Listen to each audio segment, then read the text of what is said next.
Maverick News presents The Rick Walker Show. Defrag your mind.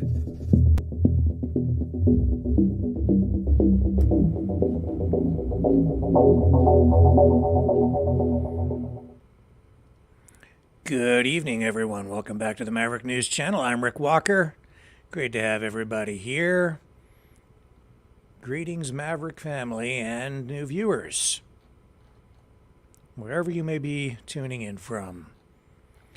All kinds of stuff to discuss tonight. First up, of course, will be this recognition of the one-year milestone for Evan Gershkovich, Wall Street Journal journalist who remains in custody, in prison, in Russia. We'll talk about that. We will also discuss these videos that have been circulating online of people who claim to be FBI agents going to people's doors in response to posts that people have allegedly made on social media. We'll show you what that's about. Also, bomb threats leveled against or targeting the Shen Performing Arts Company. We have information on that tonight as well. So lots to talk about this evening. Stay with me. I will be back on the other side of this.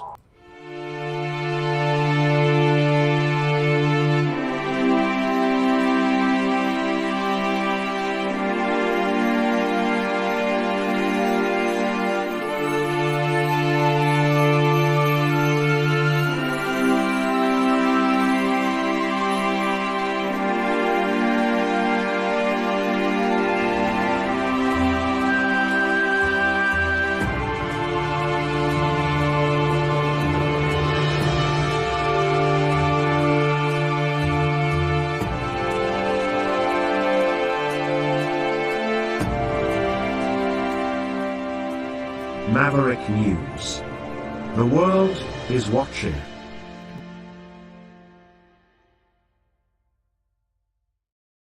The information war is raging.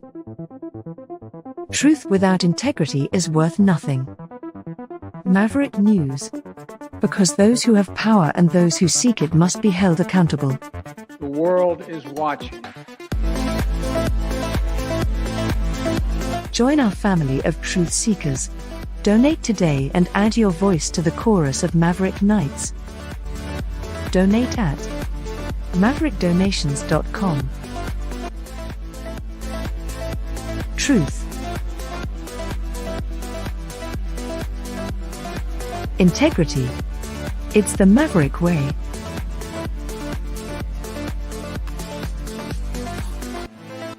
Maverick News. The world is watching.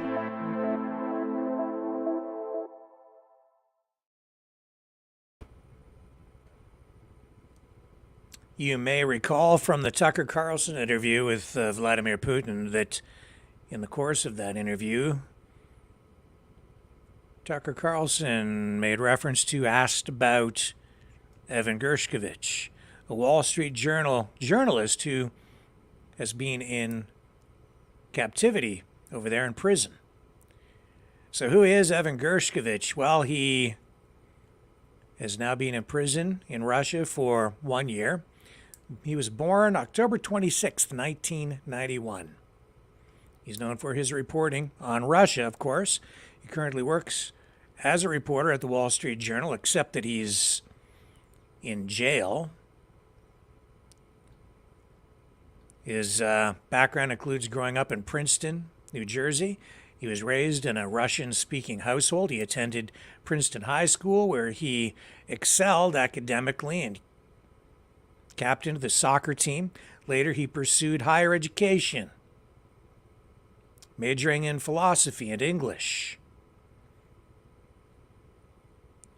In terms of his professional career, Gershkovich has worked for several prominent media outlets, including the New York Times, the Moscow Times, Agence France Presse before joining the Wall Street Journal in January of 2022. He spent 6 years living and working in Russia prior to his arrest, covering many major stories over there, including the war in Ukraine. So he was arrested during a reporting trip that sent shockwaves through the journalistic community. He was accused of possessing information related to a Russian defense enterprise, which led to his detention by the FSB. Despite international pressure and calls for his release, Gershkovich remained in custody, facing charges of espionage. Here's the clip of Tucker Carlson bringing this matter up with Vladimir Putin in that now world-famous interview.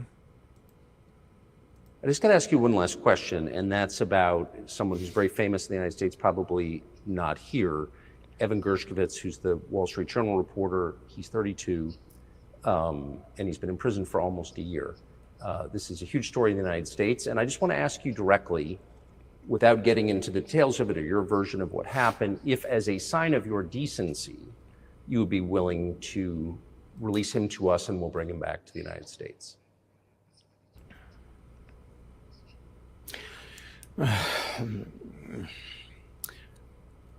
Мы столько сделали жестов доброй воли, что, мне кажется, мы исчерпали все лимиты. We have done so many gestures of goodwill out of decency that I think we have run out of them. Ни разу не ответил. Но We have never seen anyone reciprocate to us in a similar manner. что мы However, in theory, we can say that we do not rule out that we can do that исключаем того, что мы можем это if our сделать partners при take reciprocal steps. встречном движении со стороны наших When I talk about the partners, I first of all refer to special services. представителей специальных служб. Special services are in contact with one another, Определенные условия, которые but there are certain terms being discussed via special services channels. партнерским каналам между спецслужбами. I believe an agreement can be reached. So typically, I mean, this stuff has happened for obviously centuries. One country catches another spy within its borders, it trades it for one of its own intel guys in another country. I think what makes, and it's not my business, but what makes this different is the guy's obviously not a spy, he's a kid. And maybe he was breaking your law in some way, but he's not a super spy, and everybody knows that. And he's being held hostage in exchange, which is true. With respect, it's true, and everyone knows it's true. So maybe he's in a different category. Maybe it's not fair to ask for, somebody else in exchange for letting him out. Maybe it degrades Russia to do that. Вы знаете, можно как угодно говорить, что такое шпион, что не шпион. You know, you can give different interpretations to what constitutes a spy. But are you suggesting that he was working for the US government or NATO, or he was just a reporter who was given material he wasn't supposed to have? Those seem like very different things. Я не знаю, на кого он работал. Но повторяю еще раз. I don't know who he was working for, but I would like to reiterate that getting classified information in secret is called espionage, and he was working for the US Special Services, some other agencies. I don't think he was working for Monaco, as Monaco is hardly interested in getting that information. It is up to special services to come to an agreement. Some groundwork has been laid. There are people who, in our view, are not connected with special services. Let me tell you a story about a person serving a sentence in an allied country of the US. That person, due to patriotic sentiments, eliminated a bandit in one of the European capitals. During the events in the Caucasus, do you know what he was doing? I don't want to say that, but I will do it anyway. He was laying our soldiers, taken prisoner, on the road and then drove his car over their heads. What kind of person is that? Can he even be called human? But there was a patriot who eliminated him in one of the European capitals. Whether he did it of his own volition or not, that is a different question. Yeah, but Evan Вот он- Gershkovich вот- вот didn't он- do that. I mean, that's a completely different. I mean, this is a Да, он не- 32-year-old like Ну, он newspaper делал- да, он- reporter. He committed делал something другое. different. Да, он не просто журналист. Я повторяю еще раз, это журналист. He's который not получил just a секретную journalist. информацию, I reiterate, he's a journalist who was secretly getting Я confidential просто говорю про information. тех людей, которые Yes, it is different, but still, I'm talking about other people who are essentially controlled by the US authorities, wherever they are serving a sentence. идет диалог. There is an ongoing dialogue between the special services. This has to be resolved in a calm, responsible, and professional manner. They are keeping in touch, so let them do their work. We are ready to talk. Moreover, the talks are underway. And there have been many successful examples of these talks crowned with success. Probably this is going to be crowned with success as well, Ну, только надо договариваться. but we have to come to an agreement.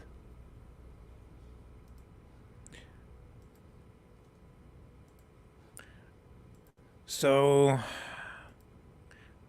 Tucker Carlson concluded by saying he hopes Vladimir Putin lets him out.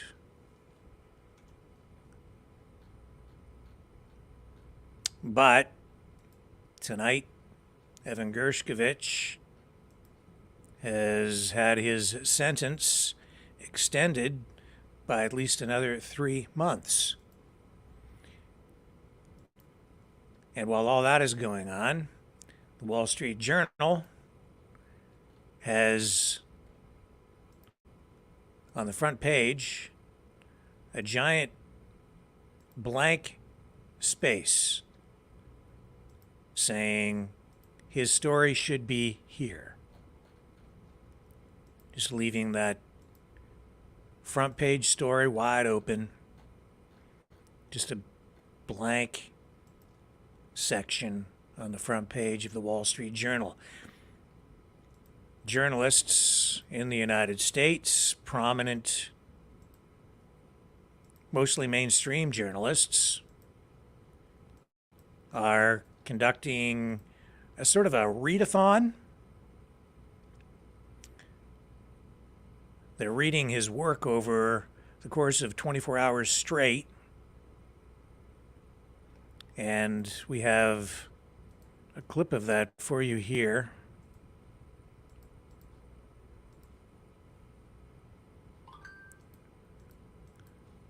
It begins with Lester Holt of NBC. Here we go.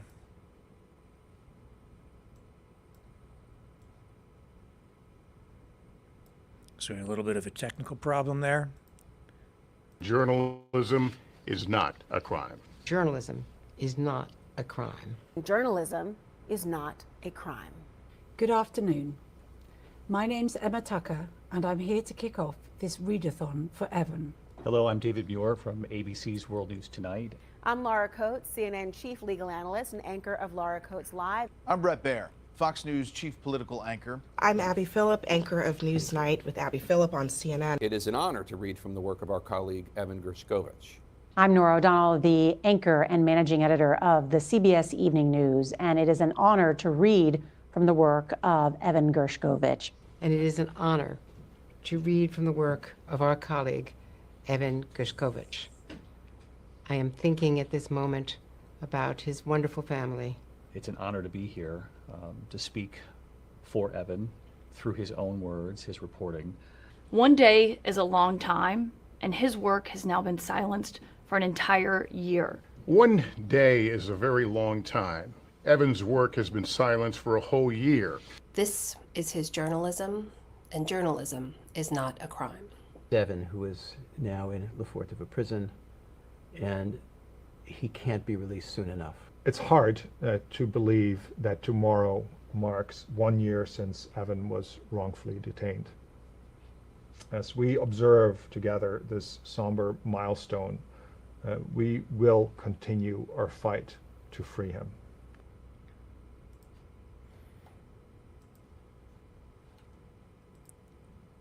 So regardless of where you are politically, around here, we stand for media freedom. That's what this operation is about. We've filed petitions calling for an end to coercive activities and targeting of journalists, even for liquidation by the Ukrainian government. We've called out the governments here in Canada and the United States and in other countries for authoritarian measures, coercive measures, attacks on free speech, freedom in general. And that holds here as well.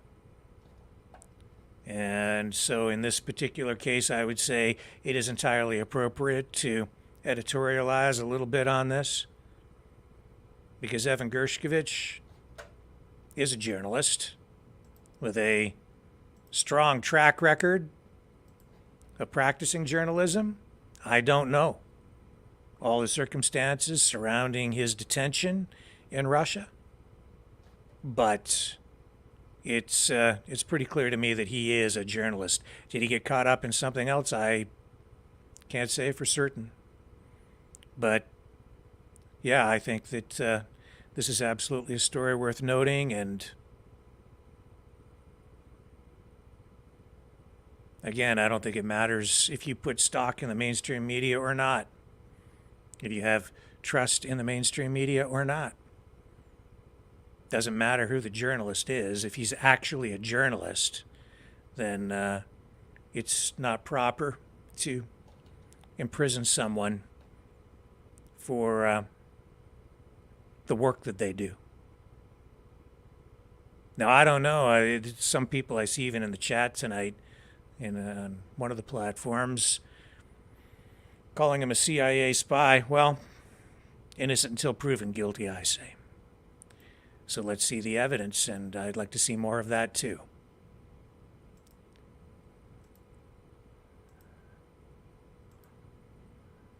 And, well, certainly not on the scale of demonstrations that we've seen for Julian Assange.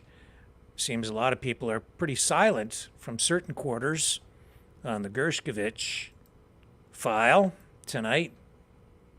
But in Brussels, we did see this. Let me bring up this image. There was a bit of a turnout there to support him and call for the release of Evan Gershkovich.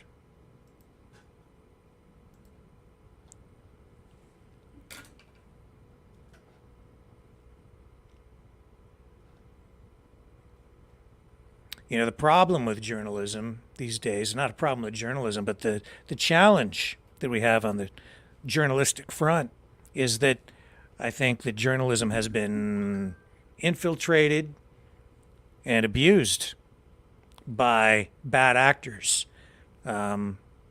actual spies in some cases.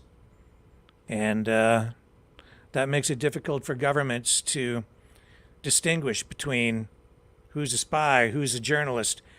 I'm very much opposed to government using journalism or journalists or spies posing as journalists, because it puts every journalist, every real legitimate journalist in jeopardy, their safety. And it gives governments an excuse to go ahead and arrest actual journalists. I don't know exactly how you combat it, but it's something I'm very much opposed to. And you can see here, he's getting support in Australia. And here's Biden tonight, earlier today, being asked about this. Gershkovich, his family, did do an interview earlier in the day that was released earlier today anyway. Here's Biden responding to a question about this story. Do you have a message for Evan Gershkovich and his family today, sir? Yes. Trying to help him. Trying everything we can so far. We're not going to give up. Do you have a message? So the word out there is that a prisoner swap of some kind could be in the works. Looks like they're talking about maybe releasing Gershkovich in exchange for a Russian who is being held on a charge of murder. But complicating things, I understand, is that the Russian who is in custody is in Germany. So not exactly sure where that's going to end up. Here's Jeremy, he's a good friend. This is a friend of Gershkovich's, interviewed on CNN today. Jeremy, he's a good friend. He's also an old roommate of yours. I mean, just the fact that he's been detained in Russia for a whole year beggars belief. I know that the last time you had contact with him, you last received a letter from Evan about 2 months ago. I mean, can you share with us a little bit more about what he said in that letter? I know it's obviously personal, but whatever you can share, and of course, how he's doing. Yeah, first off, thanks for the opportunity to share Evan's story. Every time we can get his name out there, it helps, so we really appreciate the opportunity. I want to keep the specific details of the letters private for his request, but I can tell you in broad strokes what we discuss.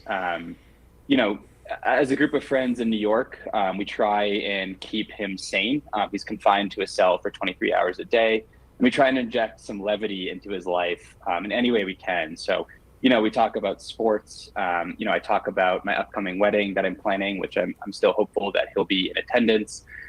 We talk about a little bit of everything. I'm a journalist as well, and we gossip about the media, and we just try and do what we can to keep him connected to all of us here at home. There are a few things more depressing than being detained in a Russian prison with no idea when you're going to be able to get out. Just in terms of some of the images, the videos that we see, we're actually showing one of them now. You often see him in the courtroom in this sort of glass cage. Yeah. Sometimes you do see him smile, which always really surprises me. Clearly, he is there he is, smiling there. I mean, he clearly is an extremely resilient person. Can you just sort of sum up to us what he's like, his personality? Yeah, look, I always say this, and I don't say it lightly, like Evan is one of my favorite friends.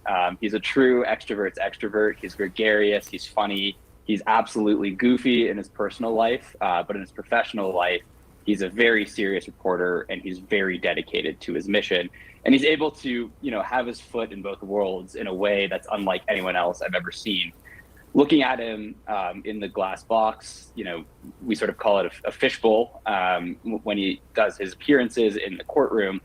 It's quite dehumanizing, but if anyone's able to smile and reassure those of us here at home that he is okay, it's Evan. He's maintaining his sanity in very rough conditions, like I said, confined to his cell for 23 hours a day through sheer force of will. He's reading, he's exercising, he's meditating, and he's keeping himself there and he's keeping himself sane for all of us here.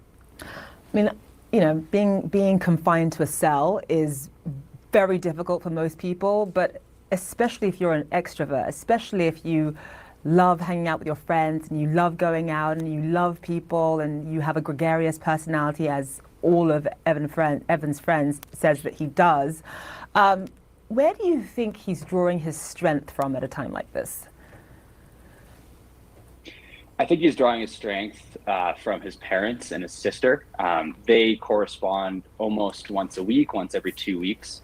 And they're some of the strongest people I've ever met. I mean, we as friends can certainly advocate for Evan, but they are the ones who are talking to him, who are keeping him doing their best to keep him safe and keep him informed from the world here at home. And so I think he's really drawing a strength from his family and also the knowledge that, his cause is one for journalism more generally, that, not that he wants to be in a prison cell, but that people are taking up the mantle for press freedom for him. And I think that is a source of strength for him. He's also reading, he's learning, he's watching Russian television, and he's still practicing the Russian language. Like, these are things that he went over to Russia as a reporter to do. And I think those are the things that keep his spirits up while he's in there. I was reading an article that Evan would sometimes joke with his friends about the possibility of him being detained one day. I mean, it was just a joke, as I understand it. And normally when you joke about the worst possible thing happening, normally it never actually happens, right? You joke about it, you say it in jest to your friends, it never ever comes true. This is one of those rare situations where you joke about something and it actually happens. It actually happens. Can you just sum up where you were when you first read that one of your closest friends, one of your favorite people, had been detained in Russia, just as he was joking was a possibility? Yeah. Sorry, it makes me a little emotional talking about it. Look, Evan was not naive to the risks of his reporting in Russia. He informed us of those risks. All that being said, I don't think he ever thought it would rise to this level, and we certainly never thought it did. 1 year ago, I'm a late riser, and so I was in bed around 8 o'clock in the morning. I got a push alert on my phone. I believe it was from the New York Times that said a reporter had been detained in Russia. Obviously, your brain goes to the worst place ever. And I'd just seen Evan 2 months before that. And we were talking, over Twitter DM about a week before. So it seemed quite unreal. I rushed over, I turned on the news, and, this image is seared into my mind. There's Evan, he's wearing a yellow hood. There's a gloved hand on the back of his head, kind of like this, and he's getting shuffled into a police car. I thought I was still dreaming. And then all of a sudden, everyone who knows me knows that Evan and I are very close. And so my phone started blowing up. They said, "Is this really Evan? What's going on? Can you tell me what's going on? What's happening?" And so, that was a very chaotic morning, a very chaotic day. And, it's not about me. And I don't say this lightly, but, my life has been different ever since. Mm-hmm. I think about him every single day. And, Sure you do. when I go to sleep at night, that image is in my mind. And I'm sure and his family, I'm sure his family and him are both very grateful for how much you've been advocating on his behalf. Jeremy Burke, Live for Us, thank you so much. Okay. I'll be back. Don't go away.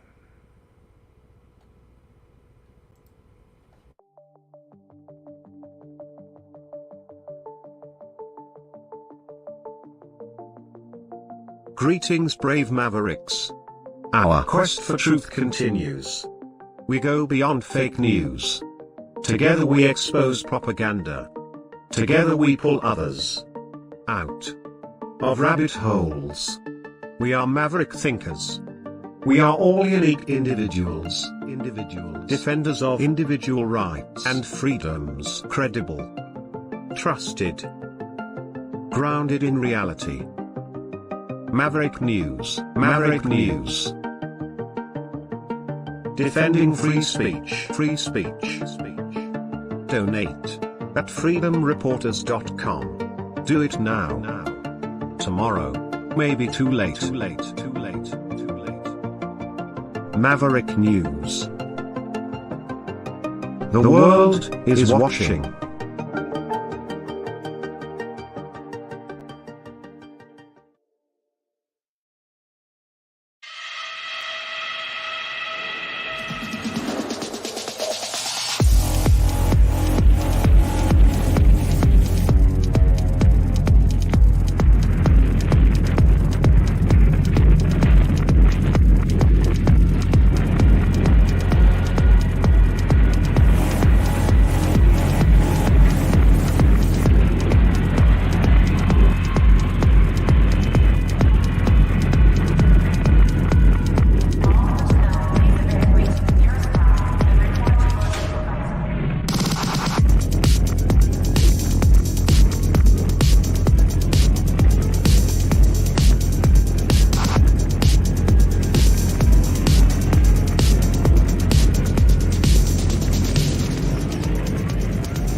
Maverick News.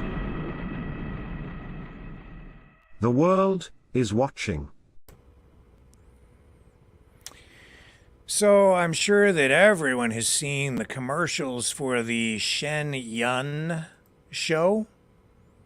This is a Chinese theater company based here in North America, Canada, the United States.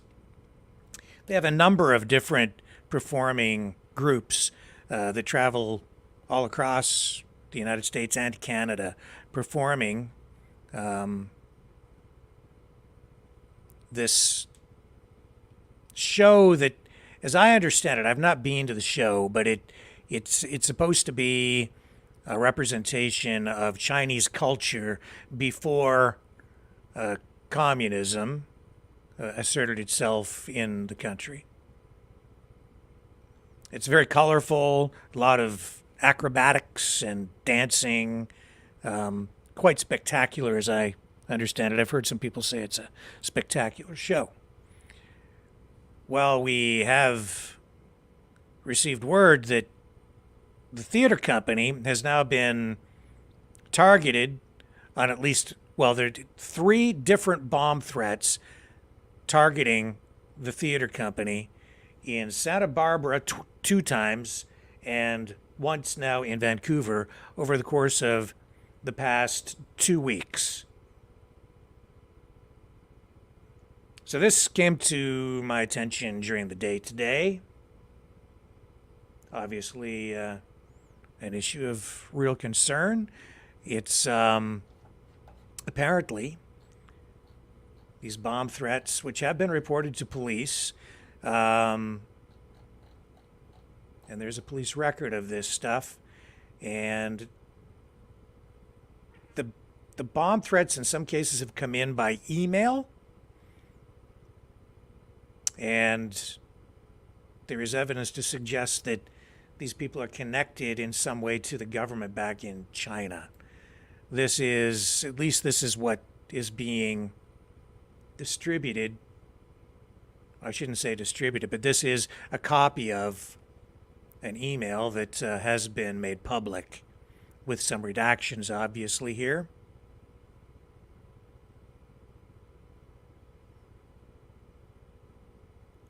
And this has also been reported on NTD News. I can share a little bit of that broadcast from today with you as well. They seem to be, I think they're associated with the Epoch Times. Maybe not, but certainly they are connected to the Chinese communities in Canada and the U.S., and the Falun Gong movement. They're familiar with them. In any event, here's what they were saying about it earlier today as well. Culture with audiences worldwide that the CCP has been trying to systematically destroy since taking power. It also uses artistic expression to expose the persecution taking place in China against people of faith.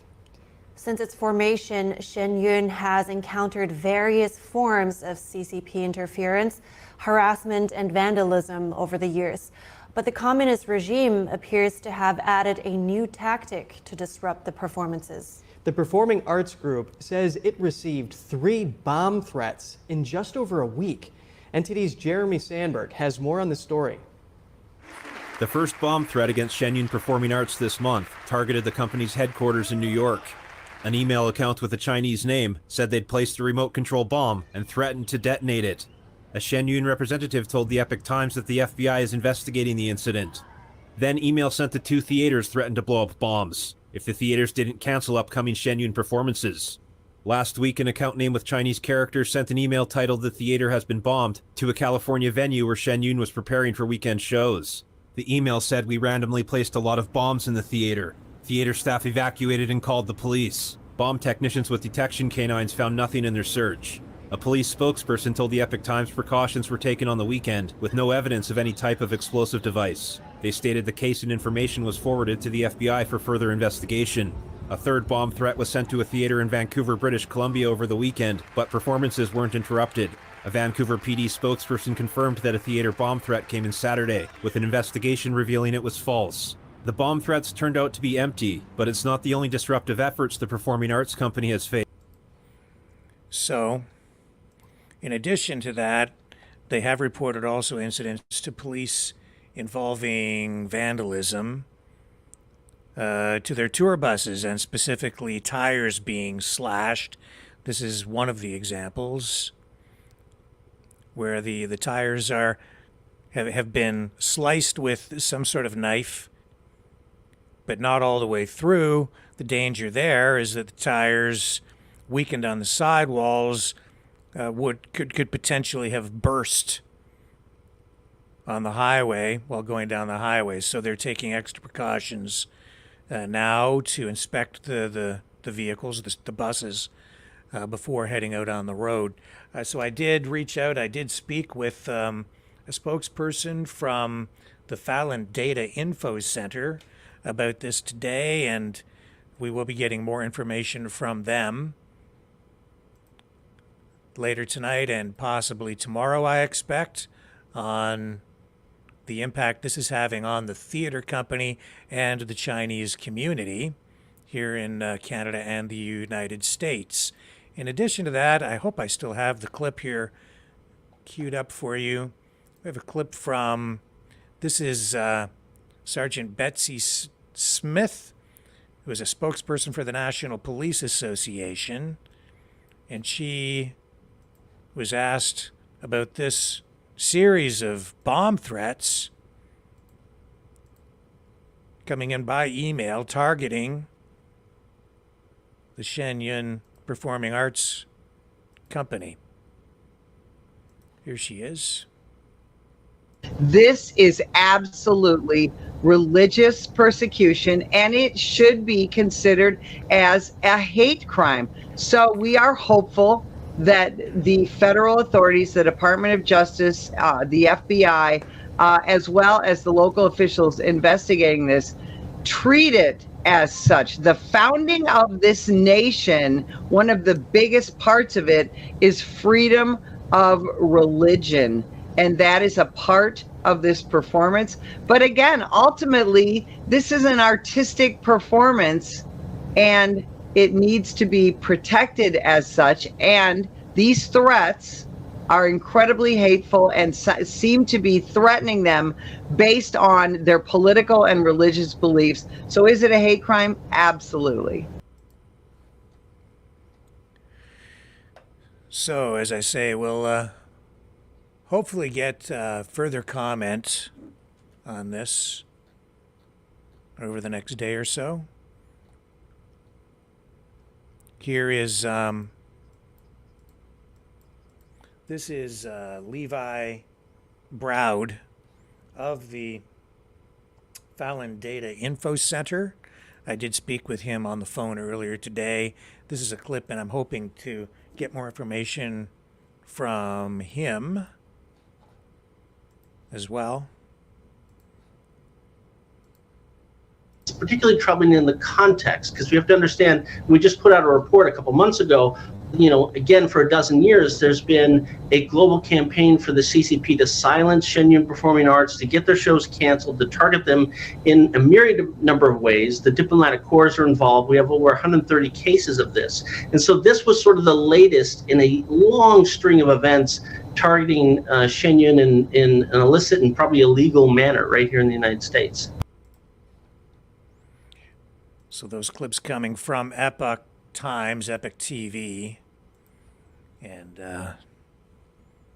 I am trying to arrange an interview with Mr. Browd. So stay tuned for that in the days ahead, because this has been I guess an ongoing issue for the theater company, not just for months, but I think even for years. So that's because of the not just the cultural aspects and the cultural elements of their show, but of course connected to the culture is the politics. It's symbiotic. There's no escaping the overlap there, right? Your culture, your politics, your communities, political ideology, and the Falun Gong. It's sort of a newer religion. I don't fully understand it, and that's one of the reasons I'd like to learn more and to give them a voice here too, because we are all about free speech. So we'll look forward to that. Let's take another quick break. I'll queue up some of the other stories from today because we still have a lot of ground to cover. Stay with me.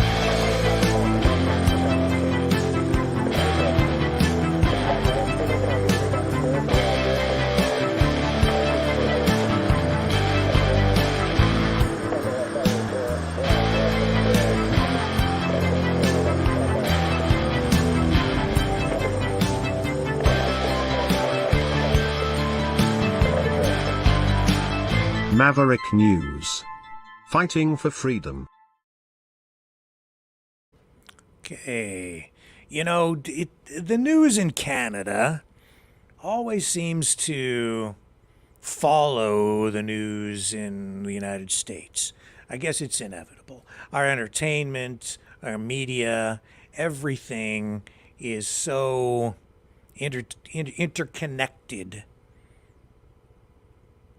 I think people in Canada often get confused about our own political system, our own legal system, because we watch so many programs,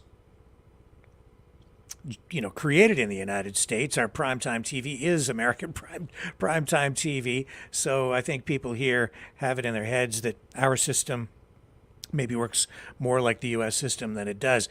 Anyway, that's kind of a sidebar. Where I'm going with this is all this talk about TikTok, the social media platform, possibly being banned in the United States.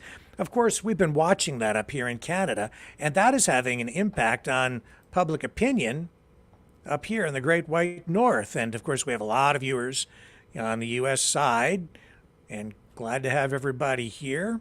But a new poll suggests 51% of Canadians now support banning TikTok.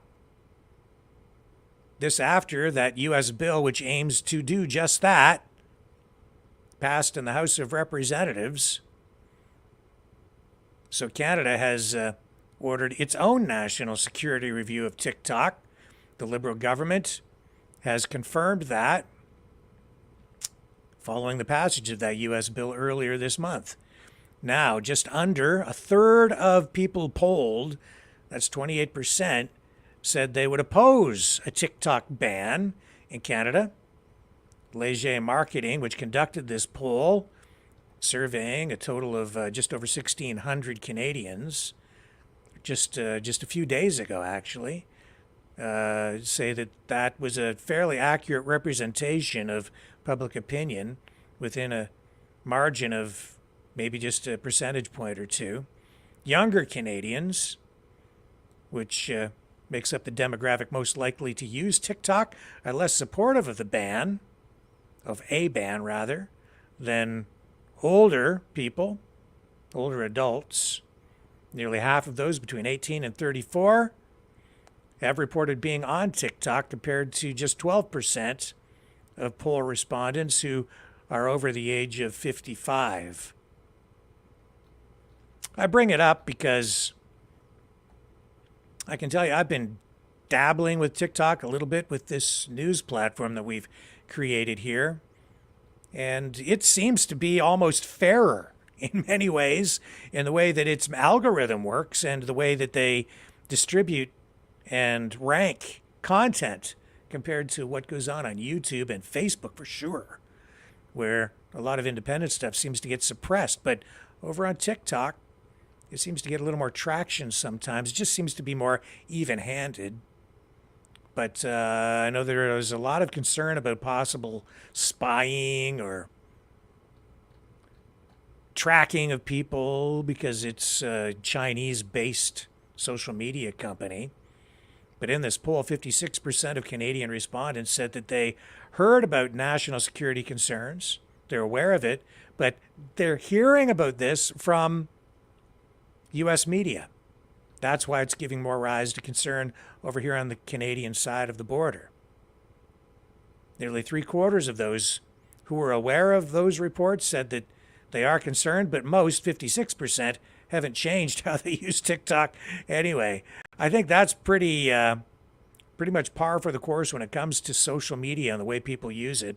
We know we're being tracked. We know we are the product that the social media companies are selling, and yet we just continue to use it anyway. I think it shows that the all these social media platforms are to some degree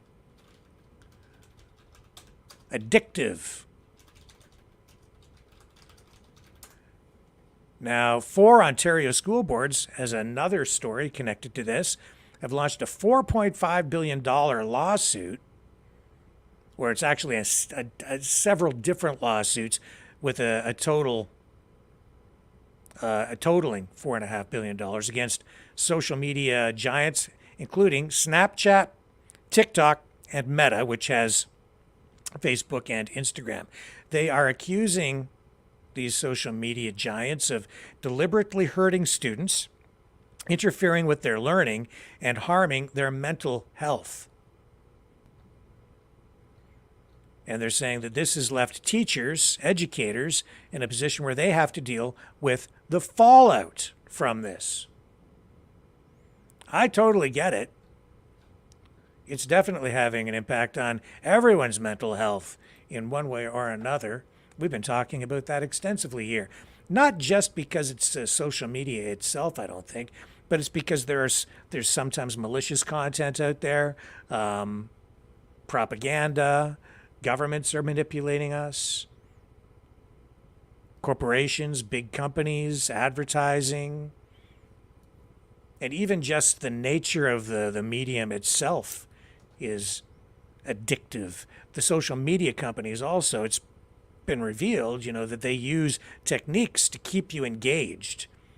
They feed you content in a particular way, certain types of content in a particular order, in order to evoke an emotional response, get you on an emotional roller coaster ride, and sort of connect you to the medium so that you don't want to let it go. You keep on scrolling and looking at the content.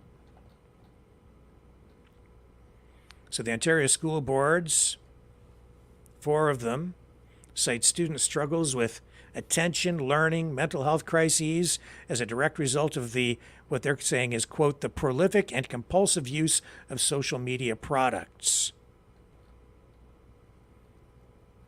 They're saying that they're seeing behavioral issues such as anxiety in children being significantly on the rise. They're seeing a huge rise in mental health problems, feelings of pain.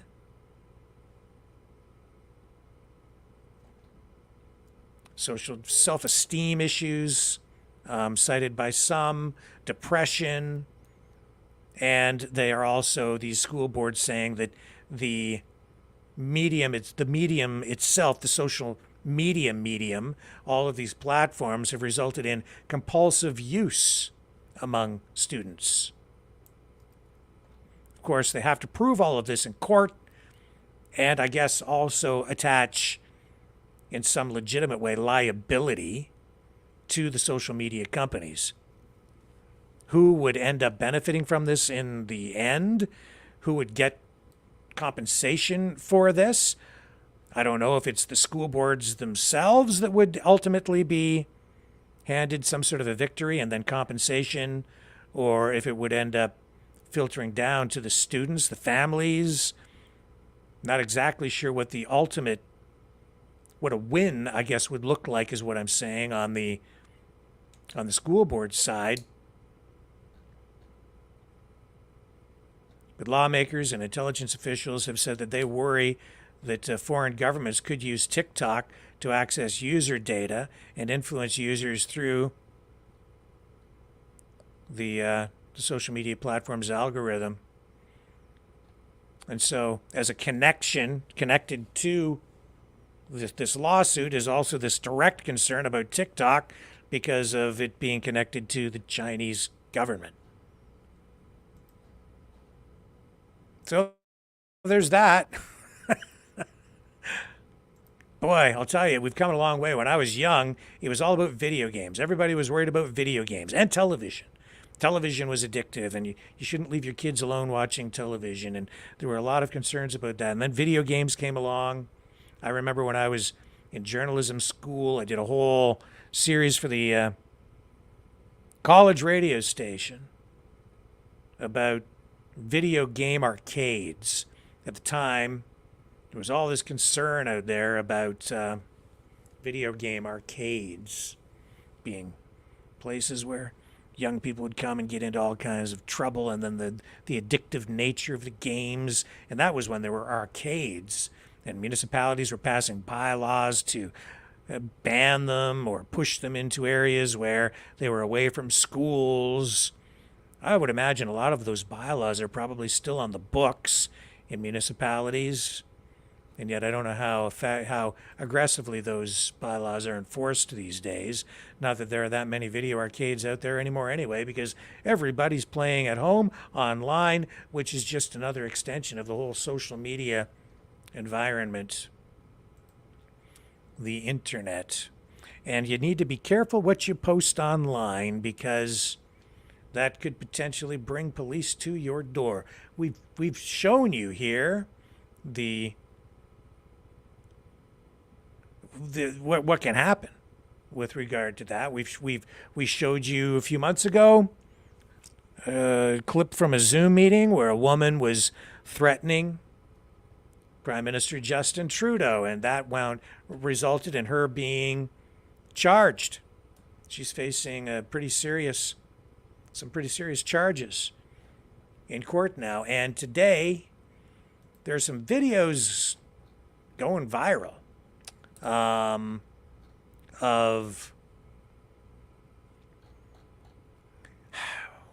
the claim is that these are FBI agents showing up on the front door, the front doors of some people, to be asked questions about things they posted on social media. So let me just show you first of all. Sorry, I've lost my tab here. Here we go. I've got my thread ready to go. So the first one that went viral, this was, I guess, the post. Now, supposed to be down in Oklahoma someplace. Stillwater, apparently. So these agents, I don't know if they're agents or not. They're in plain clothes. They show up in a Nissan Rogue SUV. They're at this woman's house, and they have this exchange with her. First of all, before I run this, I have to preface it by saying I don't know how authentic this is. It was posted online by a person claiming to be a lawyer for the woman who you don't see, but you can hear her in this video. These people do not look like any FBI agents that I would normally expect to see. Why they're coming as a group, I'm not sure. No government plates or FBI plates or anything like that. Some dispute here between the woman and these people who were told are FBI. She asked to see their ID. I think there was an indication where they had said that they had flashed their badges at her or something, but then they wouldn't show her the identification when she was asking to see it while her camera was rolling, because the one person said, "I'm not going to show it to you on camera." So anyway, I'll let this roll, but there is some.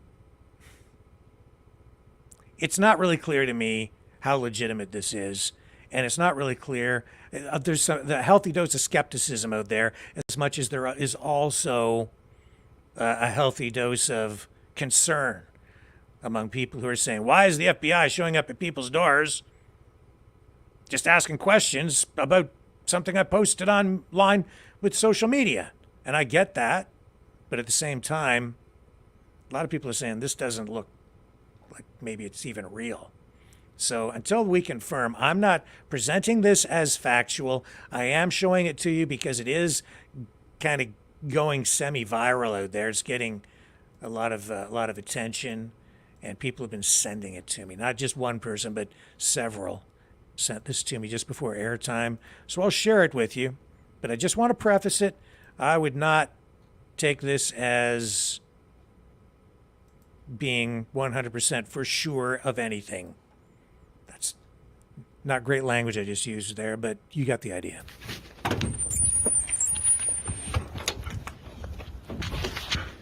Can we just move in front of the house so the dogs don't go crazy? Sure we can, yeah. I need you to identify yourself and let me take imagery of your IDs. I'm not going to share my credentials on the phone. So you said you were with the FBI? That's correct. And why won't you show me your credentials? We did. I showed you my I didn't take a look at them. I said, 1 second, I'll be right back. He said he Are you going to showed show it. me your credentials or no?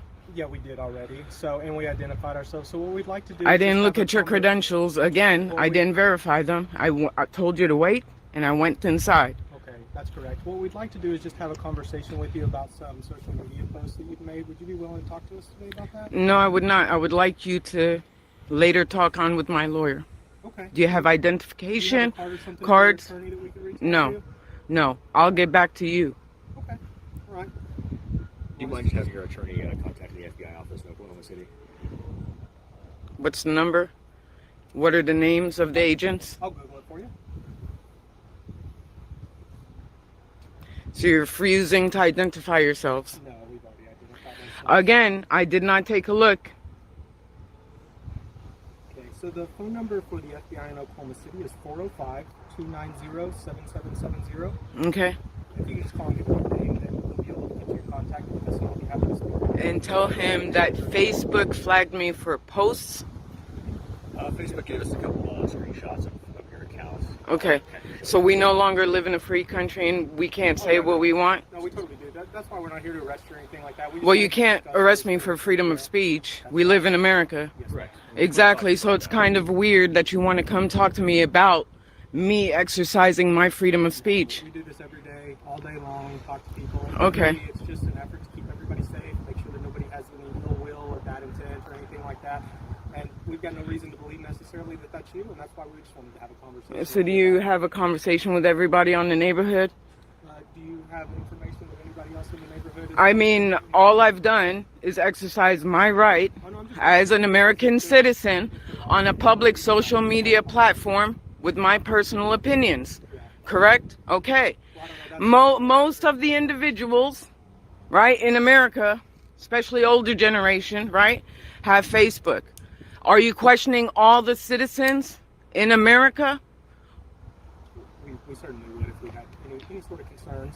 Okay, so you have concerns about my personal opinions? If you don't want to talk to us, then you can. I'm definitely not going to have a talk with you. Well, thank you for your time this morning, and feel free to reach out to us. Okay, they're so-called FBI.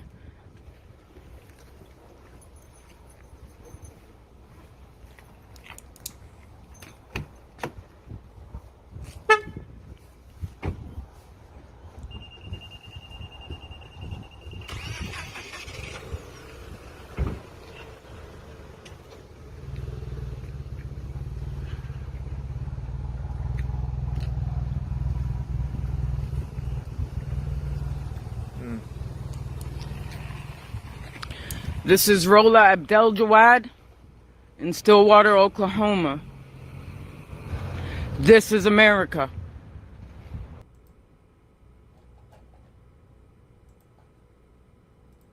I don't know, man. It looks kind of weird to me. They don't look like cops to me, but maybe they work for the FBI. I don't know. We need more information to really understand.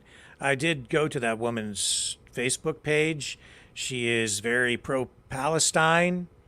I personally just didn't see anything on there myself, and I'm not going to show you the Facebook page because I can't really bring it up on the screen. I had to get somebody else at the Facebook page to show me on their account what is going on with hers because we're banned on Facebook. I can't. So, so frustrating. Well, there's another problem with social media and freedom of speech, right? So our account's banned on Facebook. No access. So I can't. Anyway, but I was able to get somebody to take me and show me her page. I didn't see anything there, but that is not to say that material may have been deleted. Don't know. And of course, if this woman has been speaking to her lawyer, maybe her lawyer advised her to make adjustments to her page. No idea. Or maybe she didn't. As I say, we need more information. It's so easy to just jump to conclusions or get bent out of shape one way or another. I will say that you always do need to be careful speaking to anyone that claims to be a police officer, an agent with any kind of law enforcement agency, because I think anything that you say can and will be used in a court of law if obtained in a legal manner, a lawful manner that doesn't violate your rights. So yeah, you do need to be very careful, and I guess in that respect, the woman sort of played it right. It's not the only incident that has been reported, though, like this. There's this one here as well. I'm going to bring it up. Sort of similar in nature, but this one's involving just a guy. And again, this looks a little weird to me, because this guy at the door, claiming to be some sort of an FBI agent, is, again, he's like carrying sort of a big notepad or something to write in, almost like he's got some report or something that he's filling out. Almost looks like a person doing a survey to me more than an investigation. It's sort of an odd look. And the way this guy is dressed as well, he does not look to me like he's out working as an FBI agent, but what do I know? It just looks odd. 3 of them got in that Nissan Rogue? A Rogue? Maybe. But 3, and it just, that was weird. And then this guy, same sort of scenario, but he appears to be at this gentleman's home alone. Check it out. Special Agent John Gray with the FBI. How are you? Is Miss Anderson here? No, she's not. Okay. I was hoping to see if I could have a couple of minutes of her time. She's not here. Okay. She's at work. Okay. Is there a chance I can make an arrangement to come back and talk to her, or what's it about? It's about the Baton Rouge subject. Special Agent John Gray with the FBI. How are you? Okay, so there's that. You could sort of hear a little bit of what he was saying. Just seems very odd. The shoes don't look right. The clothing doesn't look right. Nothing about that looks right to me. And he did say, I could hear him say, you say with the FBI, yes, sir, whatever. So he did identify himself as being with the FBI, but in what capacity? Not exactly sure. Something doesn't look right about it to me, though. And there is, as I go through the social media posts, I see a lot of people saying, I don't believe that is the FBI, so there's a lot of skepticism. But maybe they are. I have not been able to get more information than that tonight for you. And I know that there are some media outlets, smaller media outlets, issuing reports on this. But how credible they are, again, I don't know. I'm going to have to say I'm going to wait and see what other information comes out. Now, Lori sent me this letter that was sent to the Libertarian Party, advising them that their account, their social media account, Facebook, I guess, appears to have been compromised. So that, of course, sparked a healthy dose of skepticism. What else would you expect from libertarians? Of course, they're going to say they don't trust the FBI or the government in general, because they're pretty much, leave me alone, right? Stop bothering me, government. So instantly, it's kind of gone there. But the FBI, I guess they did contact the Libertarian Party headquarters, told them that someone within the party, I don't know, may have been subject to being compromised or something by a foreign government. And then they followed up with this letter that basically narrows it down to this, where they're saying the FBI maintains active investigations that seek to identify the activities of hostile foreign governments and their intelligence services who target the U.S. government, private sector, and political processes. The FBI recently obtained information showing that one of these foreign threat actors was in control of various IP addresses that the group used to log into a Facebook account controlled by your organization. The group accessed the account sometime between August 2023 and February 2024. That's a 6-month period. The account in question was Facebook account number, and then it gives it here. Facebook account display name, Libertarian Party. The FBI recommends changing the account's password and enabling multi-factor authentication.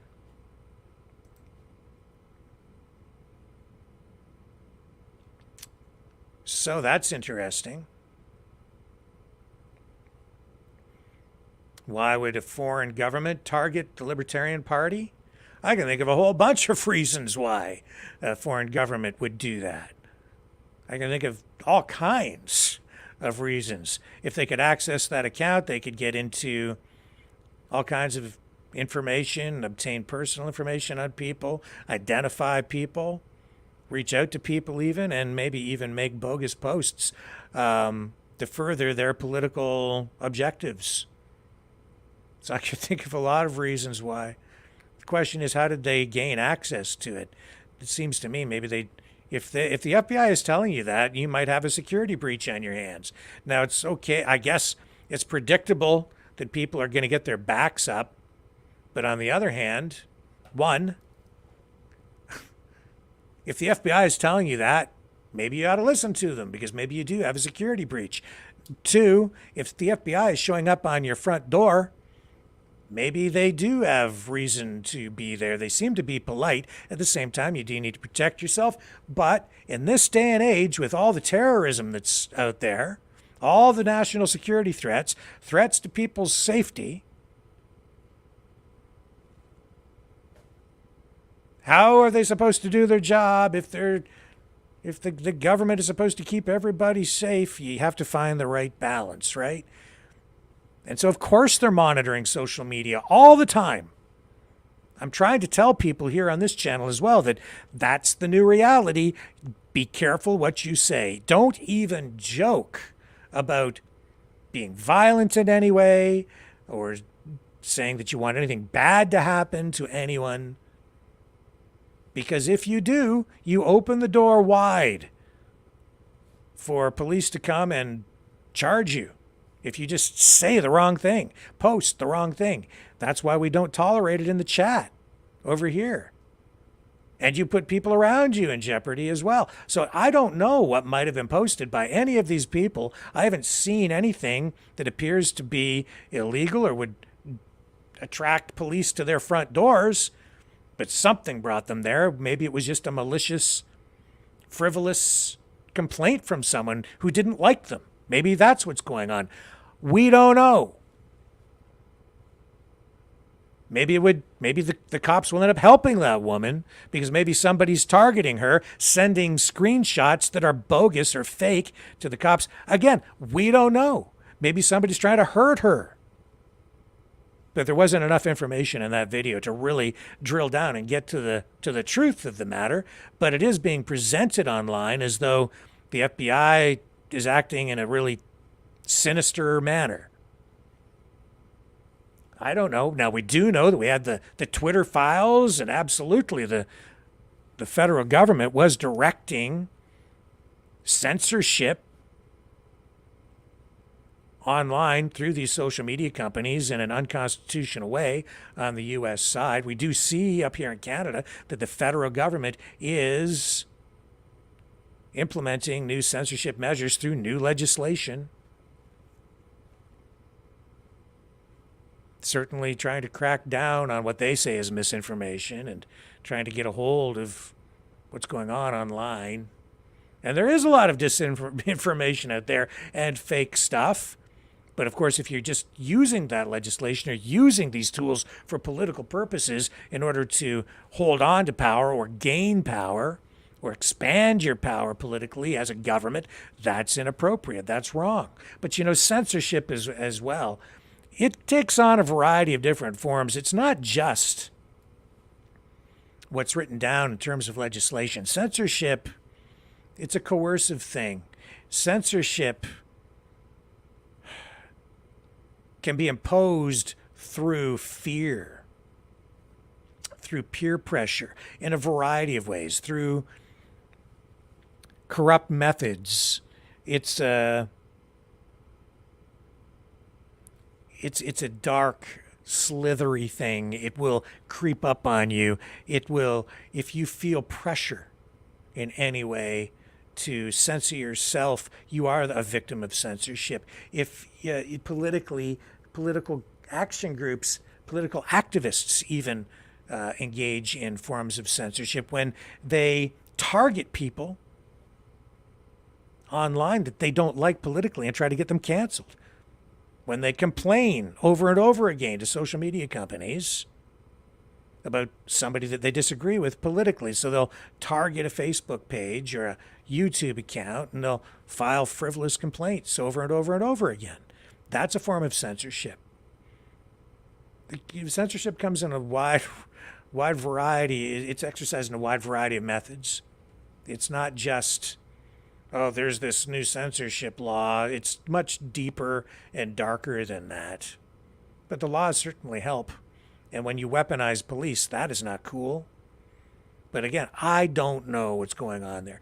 But I'll tell you this, it's a tough gig being a cop these days. It's a tough gig trying to keep a country safe, especially here in a free society, because you're trying to find that balance all the time. You're damned if you do, and you're damned if you don't. Damned if you try to track people, look at people, see what people are saying online, even if you're just looking at open source material that is posted in public, it makes people feel very uncomfortable because they instantly go to the big brother argument, which I totally get, and I'm all for free speech and freedom of expression. But I also recognize that on the other side, you just let some terrorist attack happen and people scream bloody murder and they say, well, why didn't you do something about it? You knew it was coming and you didn't do anything about it, or you didn't look closely enough. You weren't using all the tools available to you to save lives. And then people scream and holler. It's a really tough gig, man. Very, very hard. So we as a society, we collectively as people, we have to find the right balance somehow. And this is a new medium that we're dealing with. It's a new reality, really. And it's going to take some time to hash all this out and get to a place where we're on a more even keel. It's just taking time. I don't know, maybe it'll take another 10 years or 20 years or 30 years, especially with artificial intelligence coming online in such a powerful way now. And then earlier this week, I mean, we just showed you that conference where the federal government in the United States is addressing exactly that issue, artificial intelligence, and the Biden administration coming out with new policies, new programs, all designed to deal with the social, the legal, the technology, all of the aspects of that, without them really being fully prepared or capable of understanding where it is really going to take us, because I don't think anybody really does have a good handle on it.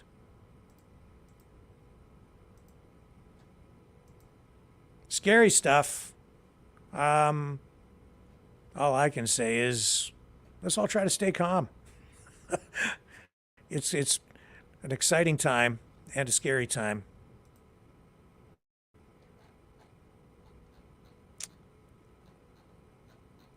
Very scary. I'm optimistic, though, because at the end of the day, the issues are very much the same as they've always been. It's just that we're dealing with new technology. Once we wrap our heads around that, we should be okay. And it isn't just our government, it's governments all over the world that are dealing with this and abusing it, frankly.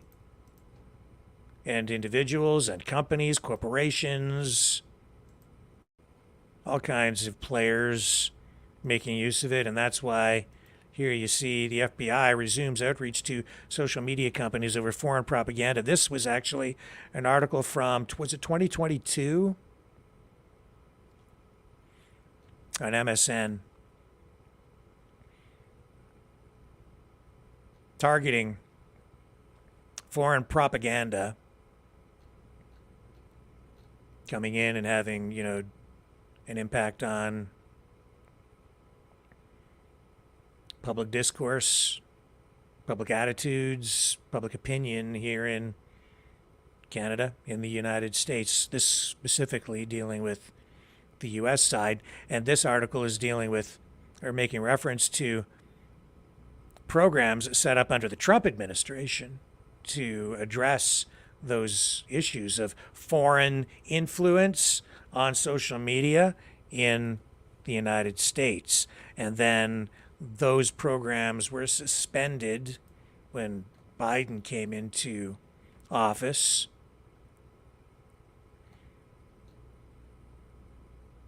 And then all the efforts to address cybersecurity issues, foreign propaganda issues, I think they kind of started at square one again, and they were actually put on pause sort of for a little while. And we saw, as those Twitter files were released, that the Biden administration really was directing social media companies when it came to issues of censorship, which was and is actually kind of illegal. And then we're also seeing that the FBI has put in a request to, I think it was YouTube. Was it YouTube? To get a handle on, there was some people who watched some videos. And this was something I was actually not going to talk about tonight, but I will just bring it up here.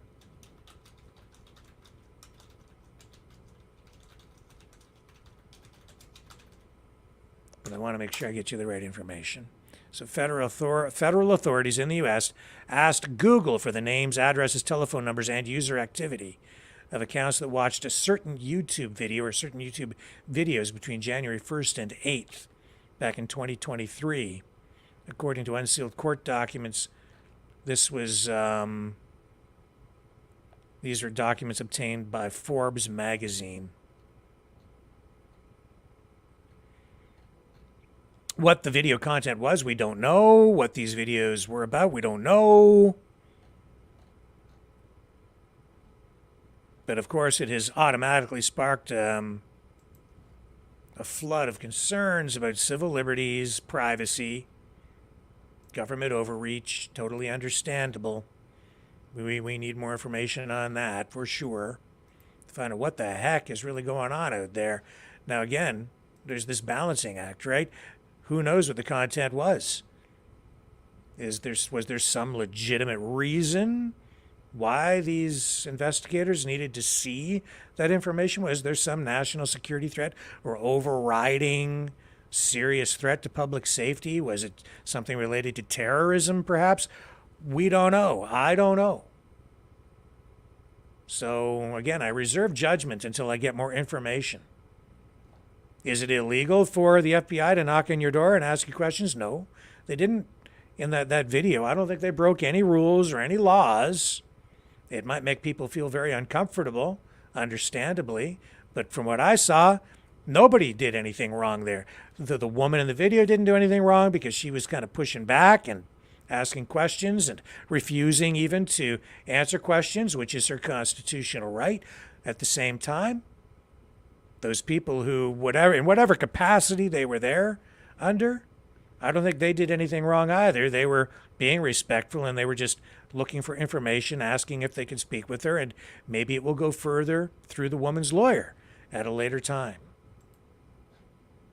But I also understand why some people are downright worried about it.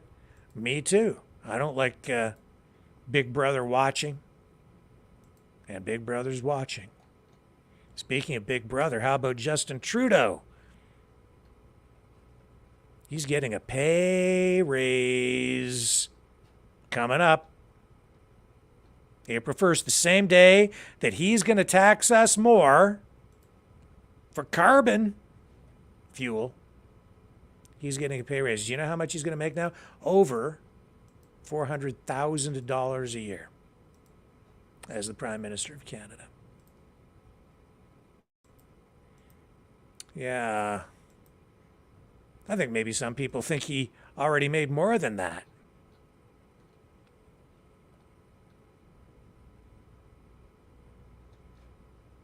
But he's going to make over $400,000 a year.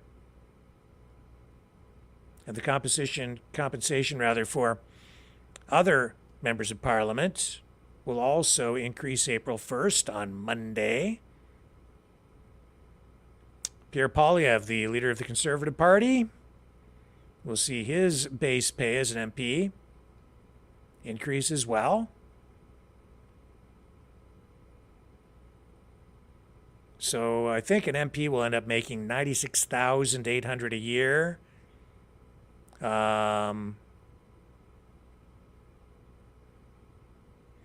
then Poilievre will go up because he's the leader of the opposition. He'll make $299,900 per annum. The base pay for members of Parliament will increase to $203,000, up from $194,000. You get yourself elected to office, you've got yourself a pretty good little paycheck there.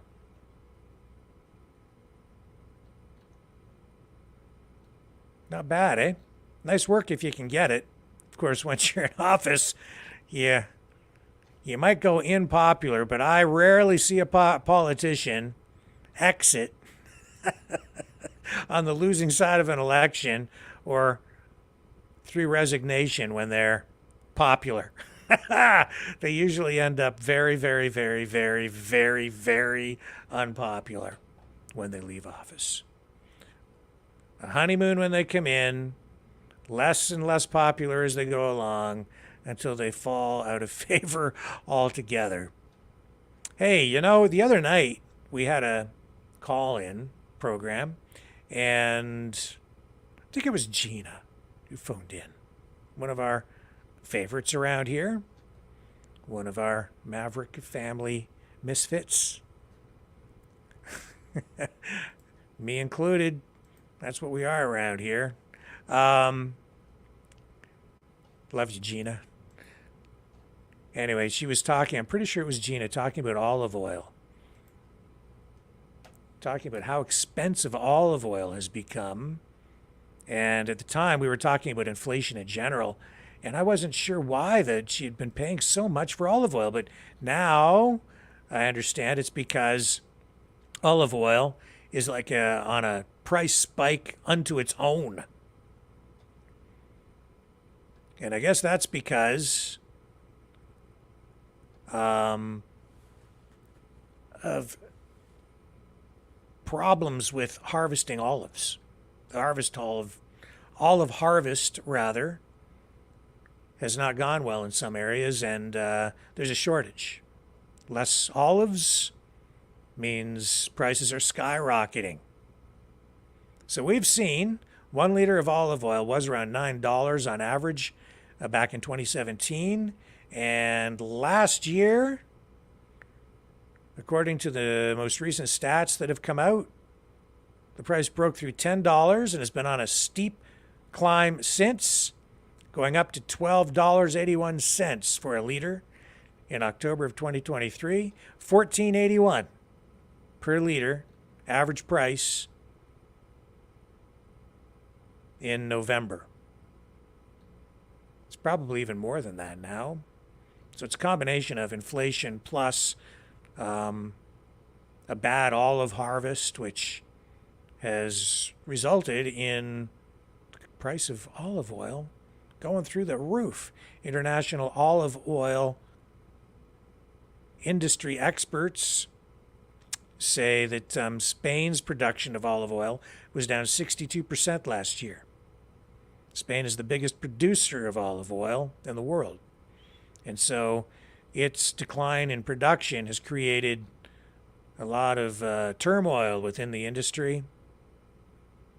Production of olive oil worldwide was down 2.31 million metric tons last year.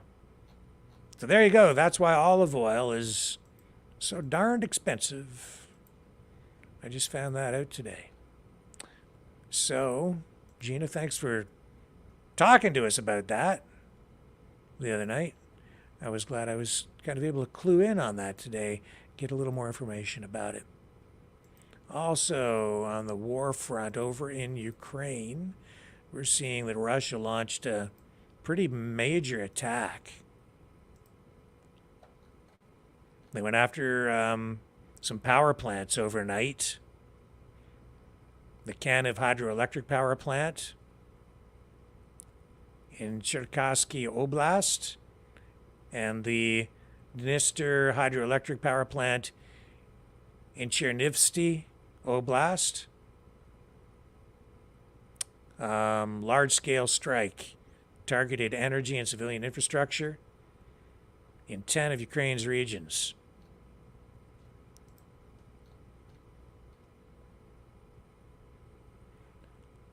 And Ukraine was responding. They shot down a bunch of drones, apparently. These Shahed drones produced and supplied apparently through Iran, which we've talked about before, although I understand they have been setting up some sort of an assembly or manufacturing facility using the exact same technology and components in Russia. So, following that, there was also a jet that crashed the other day. A Russian jet went straight into the water. I don't really have all the details on it, but that was also, I mean, I don't know how significant that is. It's just not that it's a small thing to have a jet crash and, you know, have the pilot ejected safely, apparently, but so much other stuff going on over there day in, day out, the destruction. I'm sure that there was a much wider spread destruction than just that. No question about it. So let me take another break here. I'll just check the wires and see if there are any updates on any of these stories we've been following. We'll be right back.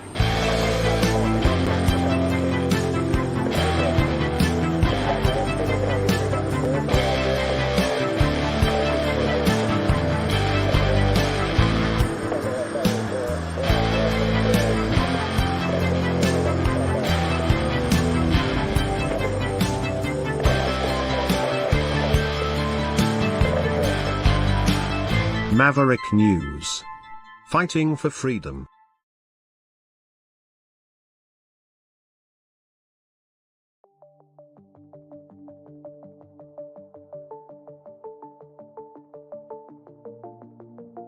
Greetings, brave Mavericks. Our quest for truth continues. We go beyond fake news. Together we expose propaganda. Together we pull others out of rabbit holes. We are maverick thinkers. We are all unique individuals, defenders of individual rights and freedoms, credible, trusted, grounded in reality. Maverick News, Maverick News. Defending free speech, free speech. Donate at freedomreporters.com. Do it now. Tomorrow may be too late. Maverick News.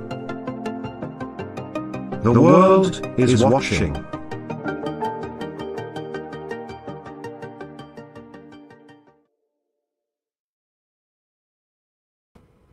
Okay, so I guess tragic story out of New York State, Moores, New York.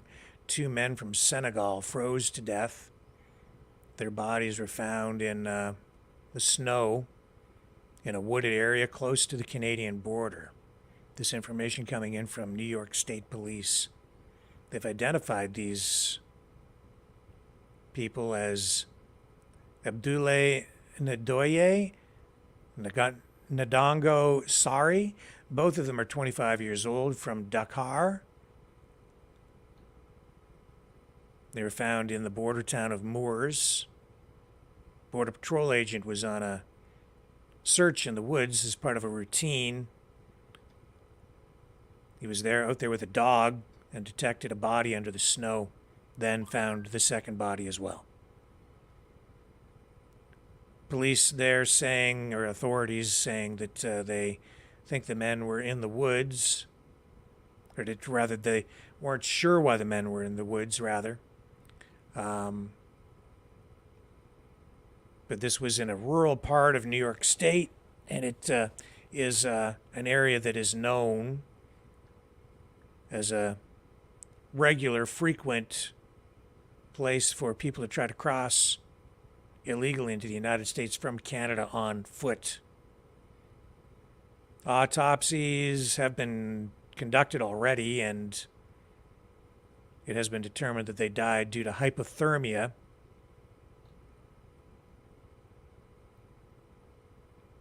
The investigation there is still ongoing. I guess the number of illegal crossings at that northern border is small compared to what's going on the southern border with Mexico. Much smaller, but of course here in Canada it's broad, expansive. There are many places which are difficult to monitor and protect, and that leaves it open to abuse. And indeed, it looks like that may have been what was going on there. So, that gets us to the bottom of the hour. Well, folks, I'm going to wrap up early tonight. It is Good Friday, where we are on this Easter weekend. Tomorrow, I have a bunch of family stuff to deal with. I'm going to try to be on here, but there may not be a program tomorrow night because I am going to be traveling during the day Saturday, because it's not just Easter weekend for me. I also have some family birthdays to attend to. So it'll be it's going to be an active and happy weekend for myself, and I hope it is for you guys as well. I will try to be here tomorrow night at 6 p.m. Eastern Standard Time, as long as I'm able to get my traveling done in time and the logistics work out. I'll be here. If not, I'll certainly try to be here on Easter Sunday to bring you the latest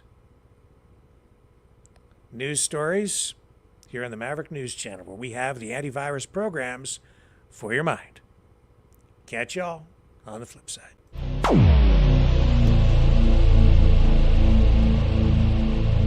This has been a Maverick Multimedia production.